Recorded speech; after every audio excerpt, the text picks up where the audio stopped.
que vai acontecer lá na frente e se preparar para ele.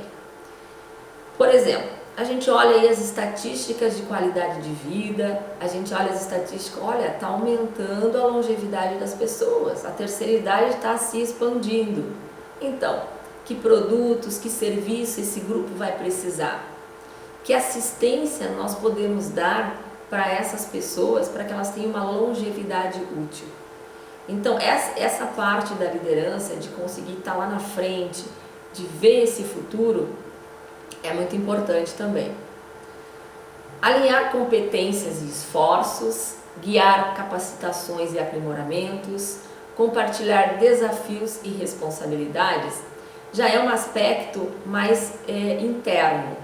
Então vejam, os 3 primeiros estão ligados ao ambiente externo e essas 3 últimas ao ambiente interno.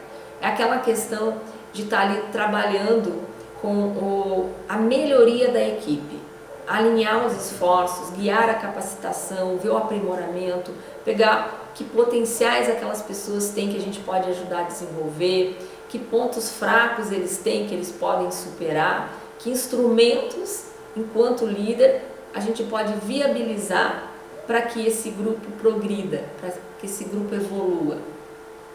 E compartilhar desafios e responsabilidades também, porque às vezes é difícil compartilhar a responsabilidade. Às vezes é delegada a função, mas não a responsabilidade. Quando se delega um trabalho, se delega junto à responsabilidade. Ele vai tomar decisões, ele vai agir com eficácia, pode correr o risco de errar, mas é um ponto importante porque é um aprendizado de mão dupla.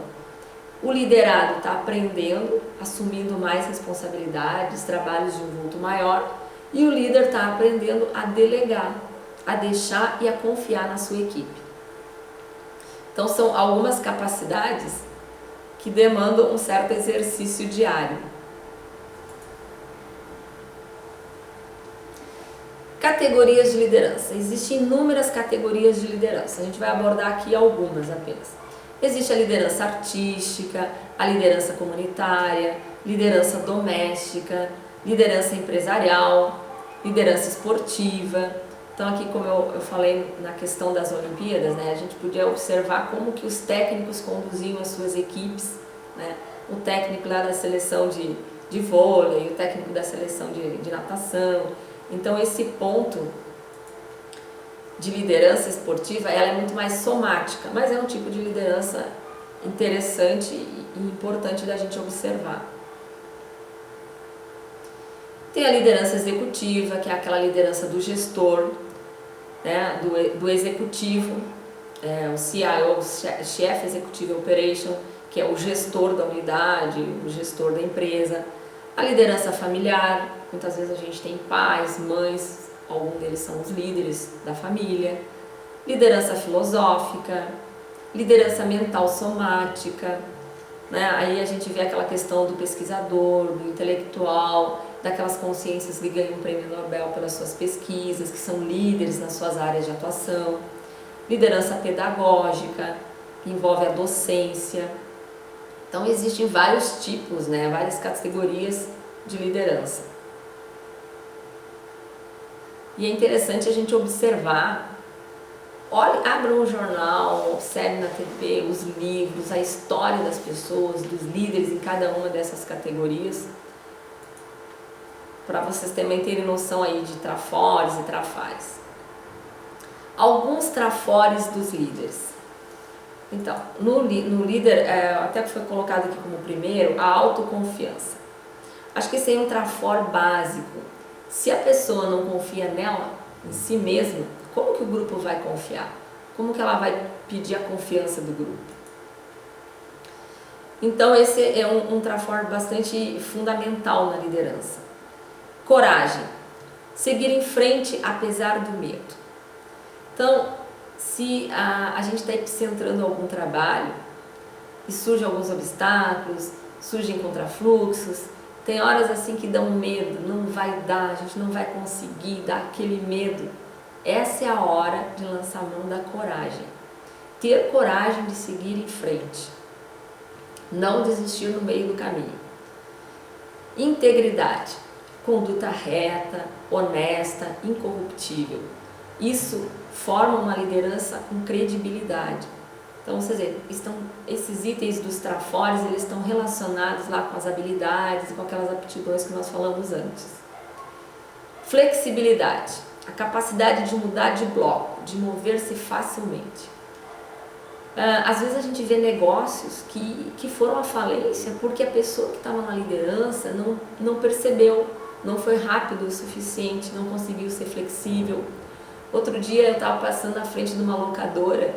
Locadora é um negócio quase que em extinção, porque hoje a gente entra na TV, pega um canal, aluga um filme, não precisa nem sair de casa para alugar um filme, basta se conectar lá no canal da TV. Então isso é bastante importante, e principalmente no voluntariado. Então vocês imaginem, às vezes a gente está contando com o voluntário para uma tarefa, tem um compromisso assumido e na hora H ele não veio. Diferentemente da empresa, na empresa tem aquela questão do vínculo empregatício, se a pessoa não vai, ela tem reflexo na sua remuneração. O voluntariado não, o voluntariado é o vínculo consciencial. Então a gente está dependendo da disponibilidade, da boa vontade, do ímpeto, do interesse de cada voluntário. E quem está na liderança tem que estar preparado para essas situações. E aí, o voluntário não veio, era ele que tinha que fazer a palestra, como é que faz? Corre atrás, tem que ter jogo de cintura, mas tem que ter o compromisso com as metas e os objetivos que nós falamos anteriormente. Então, esses trafores, eles estão vinculados ao resultado da liderança. E dinamismo, né? Uma pessoa intensa atividade, vitalidade, ágil, não pode ficar parado, tem que seguir, tem que fazer a coisa acontecer. O líder precisa desse traço forte do dinamismo. Pessoal, se tiver alguma dúvida aí, vocês vão colocando. Se deixarem, eu vou ficar falando aqui no monólogo. Hein? Um outro trafora é a persistência. Não desistir diante dos obstáculos. Isso é um teste de resistência para o líder. Vocês pegam, às vezes, momentos difíceis, momentos de crise econômica, que para não demitir é preciso ser muito criativo, criar situações alternativas. Então, essa questão da persistência, ela é um ponto fundamental.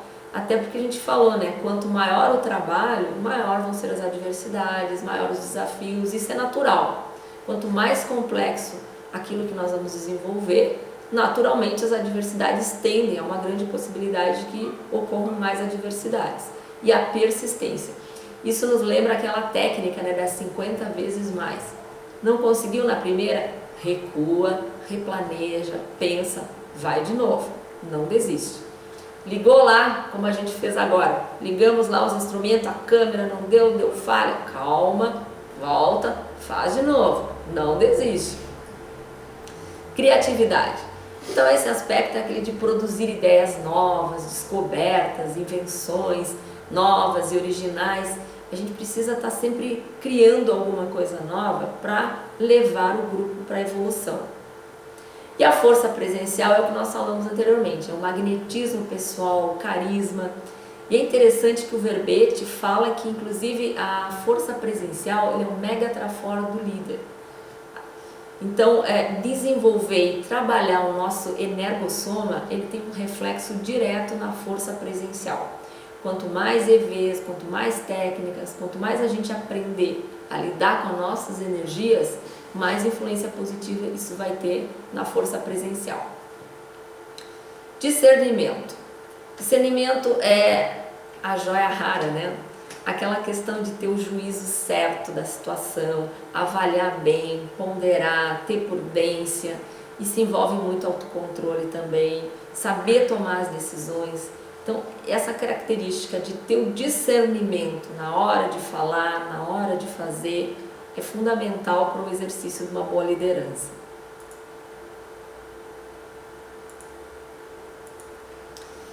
E aqui eu coloquei a tridotação consciencial, que é a conjugação dos 3 talentos mais úteis, como também sendo os 3 talentos mais úteis no exercício da liderança. A intelectualidade, o uso da inteligência, o estudo, é através do estudo, da leitura, que a gente faz sinapses para fazer ideias novas, para entender caminhos novos a seguirem.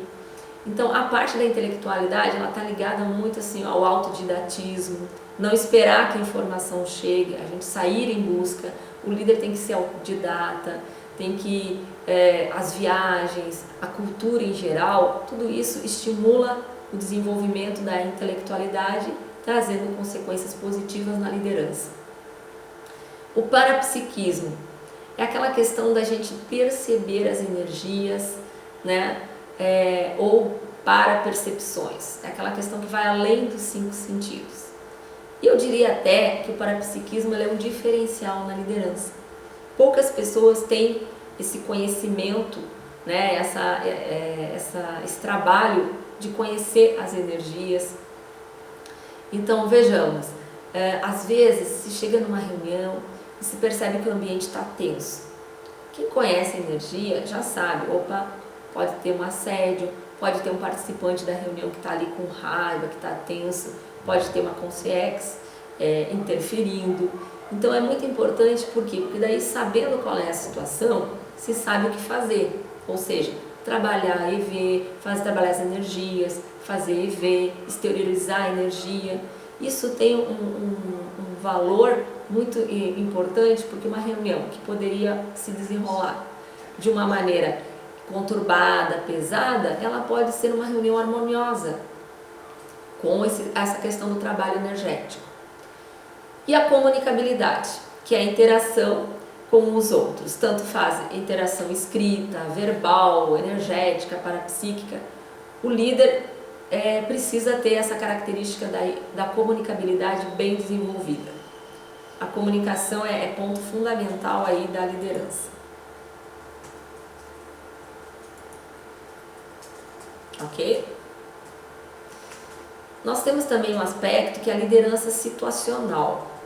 O conceito de liderança situacional, ele consiste na relação entre o estilo do líder, o grau de maturidade do liderado e a situação. Então, não existe um estilo de liderança que seja adequado, que funcione 100% em todas as ocasiões. Não. Se nós temos, por exemplo, uma equipe que é nova, que não conhece os processos, que está entrando agora na empresa, no voluntariado, no empreendimento, o tipo de liderança vai ser mais diretivo, mais de comando, de dizer o que tem que ser feito, como deve ser feito, no tempo, no prazo, algo assim, mais de comando mesmo.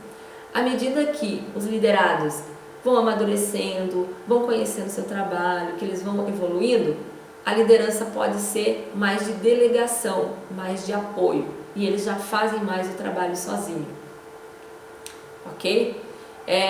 Exemplo, se na área de comunicação, vamos pegar, uma coisa é eu dizer para uma pessoa que entrou agora na empresa, olha, cria uma mala direta sobre o novo produto. Você vai dizer o passo a passo, qual é o conceito, qual é o tipo de layout que a empresa usa, que passa um briefing mais detalhado. Se a pessoa já conhece o trabalho, já está mais madura, basta você pedir, olha, preciso que crie uma mala direta, assim, assim, e ele já sabe o que tem que ser feito. Isso vale também para a liderança paternal, aquela liderança familiar que nós falamos, né? Quando tem filho pequeno, tem que ser mais na liderança do comando da direção. Senta lá do lado da criança, faz o tema junto, né? Ajuda, pega na mãozinha, leva na escola. À medida que o filho vai crescendo, ele vai se tornando mais independente e já está mais familiarizado com as situações. Já pode estudar sozinho, já pode pegar um ônibus e ir sozinho para a escola.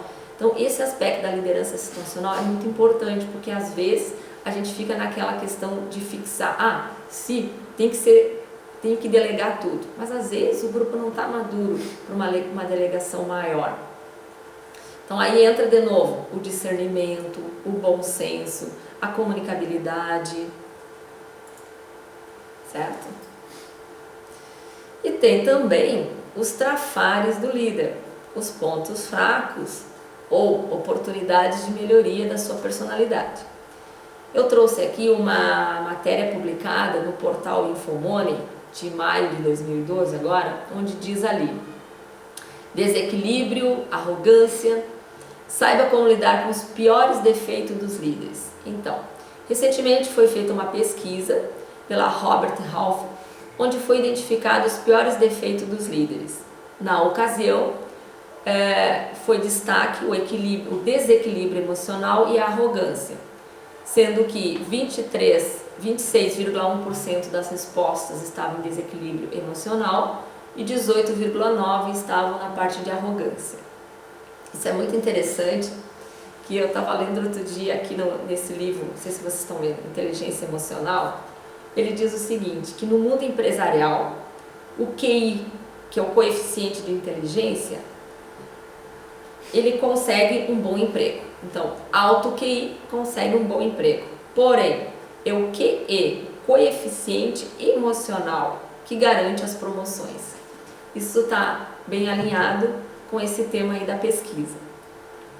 A questão da arrogância também é um ponto assim que a gente observa com frequência. E tem assim, a pessoa acha que ela sabe tudo, se sente superior, e tem aquela questão da arrogância do saber, né? Por ele saber, por ele ter feito curso, por ter conhecimento, se sente superior. Isso é muito danoso na liderança. Um líder arrogante, ele não consegue a coesão, ele não consegue cooperação, ele dificulta o trabalho em grupo, naturalmente dificulta a motivação e tem as consequências lá no resultado da sua liderança. Ok? Outro trafar que ele é conhecido é o egocentrismo. Quem de vocês nunca teve um chefe onde o mundo gira ao redor dele? Eu já tive. E olha, é difícil trabalhar com líder assim. Então, cuidar desse egocentrismo, cuidar de não ficar tão preso ao seu próprio umbigo no exercício da liderança. Ganância, né?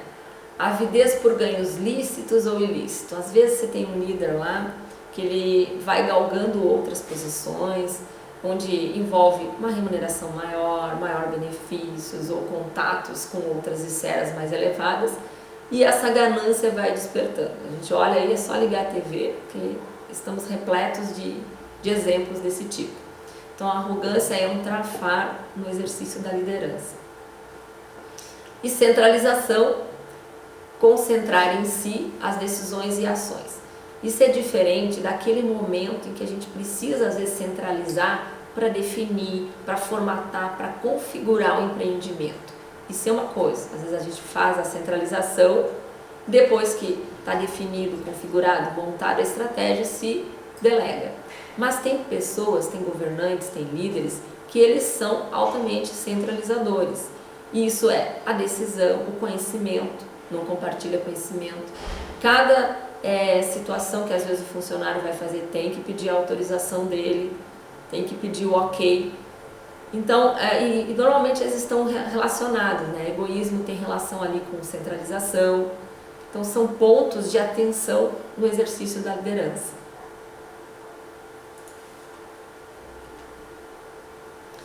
Outro trafar que a gente assim, percebe é a questão da vitimização. Outro dia ainda teve uma palestra, né, uma webconferência que era sobre esse tema.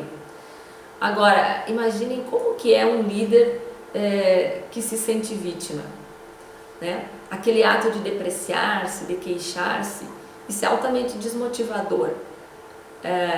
Tem pessoas que começam, eu não consigo fazer o trabalho porque eu não tenho recursos, está sempre reclamando, o meu funcionário não adianta, eu peço e ele não faz, a situação do mercado está ruim, eu não vou para frente porque não tenho condições financeiras. Então um líder não pode adotar uma postura de se sentir vítima. Se ele está na liderança, ele precisa desenvolver lá a sua criatividade, motivar a equipe, achar soluções diferentes, não ficar parado, estagnado, se sentindo vítima. É preciso superar esse trafar para ter uma liderança mais positiva. Autoritarismo. Autoritarismo também é um dos trafares aí que pega muito em quem é líder. Porque, às vezes, a questão de dominar, o autorismo está ligado à dominação, à imposição de suas ideias, a querer que o grupo faça sempre daquele jeito, daquela forma. Então, é um trafar aí que realmente precisa ser superado para o exercício da liderança saudável. E falta de feedback, por incrível que pareça, muitas pessoas não conseguem dar um feedback. Às vezes, porque não querem se indispor, acham que se forem dar um feedback ou fazer uma crítica, vai ficar mal com o seu funcionário, vai ser rejeitado. Só que essa falta de feedback, ela é bastante negativa, por conta que daí a pessoa que está ali trabalhando, ela não sabe se está fazendo certo, se está fazendo errado, o que tem que melhorar. E o dar o feedback é uma oportunidade de assistência, uma oportunidade às vezes da pessoa perceber os seus pontos de melhoria, perceber suas falhas, perceber modos diferentes de conduzir aquela tarefa. E essa falta de feedback, ela tem assim pontos que às vezes o líder se queixa porque o funcionário não faz o que ele quer, mas ele também não diz, ele também não dá o feedback, ele também não dá a forma, ele não dá a oportunidade do seu liderado melhorar. Então, quando a liderança dá um feedback daquela maneira assertiva, na forma direta, clara, dentro do contexto, isso traz ganhos incalculáveis para o trabalho.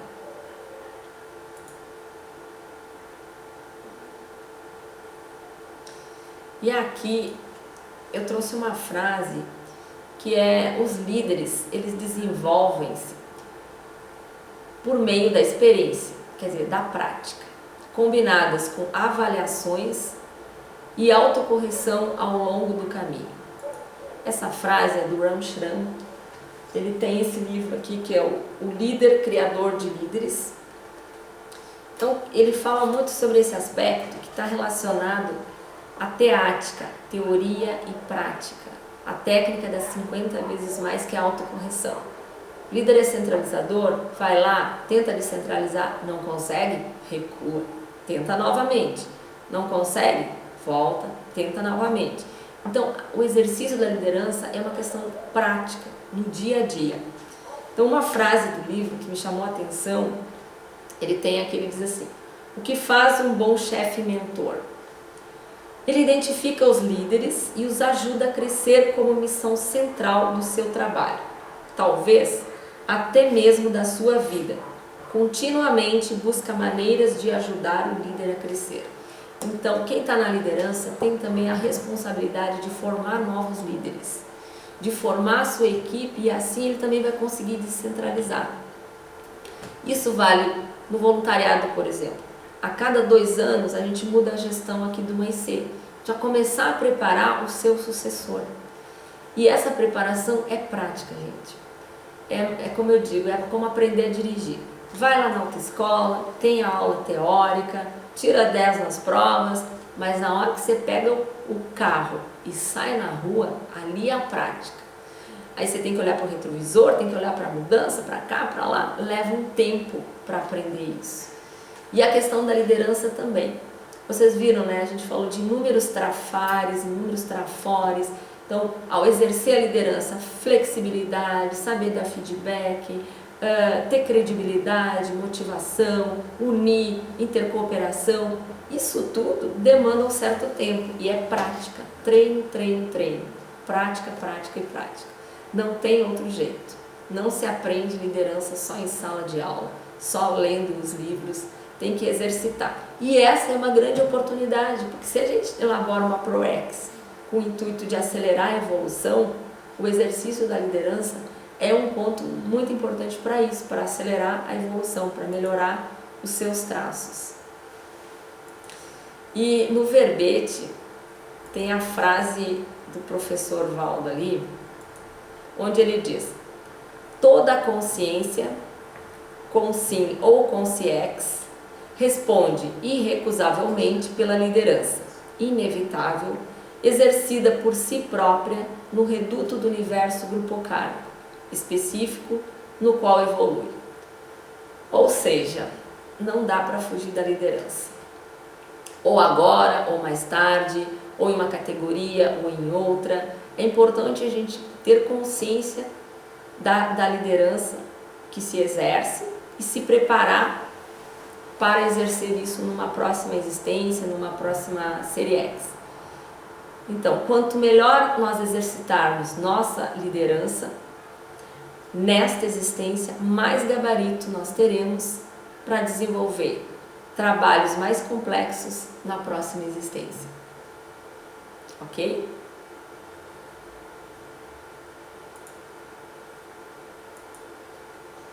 E tem pessoas que dizem assim, eu não tenho liderança nenhuma, tal, mas ele está lá chefiando o Grupo Karma. Ele é a pessoa que o Grupo Karma, às vezes, recorre no momento de conflito. É a pessoa a qual o Grupo Karma recorre no momento de dúvida, de situação difícil. Ele acaba centrando e, às vezes, não tem noção do quanto essa sua liderança está impactando nas demais pessoas.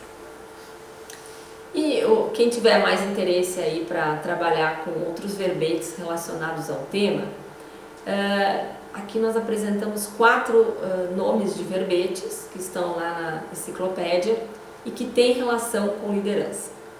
Concentrator.